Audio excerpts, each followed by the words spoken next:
এই যে আপনারা এখন সুন্দর যে খাবারটা দেখছেন এটা হলো টমেটো চাট। হ্যাঁ, টমেটো দিয়ে বানানো চাট। আর এখন আমি যেটা খাচ্ছি সেটা হলো পালক পাতা চাট, মানে পালং শাকের পাতাটা বেসন দিয়ে ফ্রাই করে সেটা দিয়ে চাট বানিয়েছে। বেশ ইউনিক, তাই না?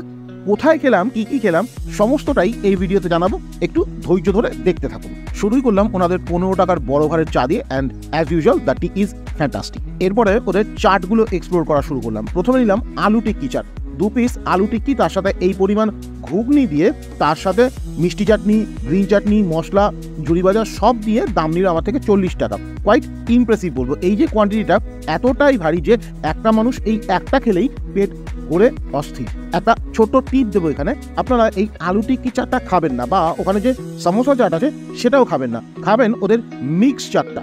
কারণ ওরা যে মিক্স চাটটা বানায় সেখানে একটা সমোসা আর একটা আলু টিক্কি থাকে, তো আলাদা করে আলু টিক্কি চাট বা আলাদা করে সিঙ্গারা চাট খেয়ে পেট ভরিয়ে লাভ নেই। আরও অনেক কিছু ট্রাই করানো আছে, দেখাচ্ছি আপনাদের। এই যে সেই টমেটো চাট, সিদ্ধ টমেটোটাকে পুরো ম্যাশ করে এই চাটটা বানিয়েছে।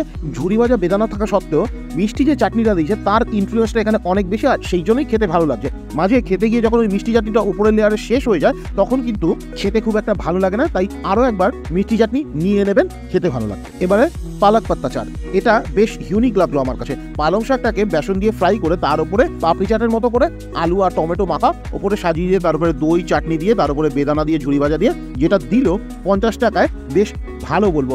টেস্ট ওয়াইজও ভালো, দাম অনুযায়ী ভালো, এবং কোয়ান্টিটি ওয়াইজও বেশ ভালো। এখানে দই বড়া, পাপড়ি চাট ইত্যাদি ইত্যাদি অনেক কিছুই পাওয়া যায়, কিন্তু সেগুলো দেখি আপনাদের ইন্টারনেট খরচা করার কোনো মানে হয় না। এই কাজের কথায় আসি, দোকানটির নাম বারাণসী চাট ভান্ডার, আর এটা অ্যাক্রোপলিসের খুব কাছেই অবস্থিত। অ্যাক্রোপলিস থেকে আপনি যখন বালিগঞ্জের দিকে যাচ্ছেন তখন অ্যাক্রোপলিস ক্রস করে ফার্স্ট যে সিগন্যালটা পড়ছে সেটা থেকে একটু এগিয়ে ডান দিকেই পড়বে, আপনাকে সেকেন্ড সিগন্যাল থেকে ইউটার্ন নিয়ে তারপরে ওখানে আসতে হবে। Thank you for watching, tata.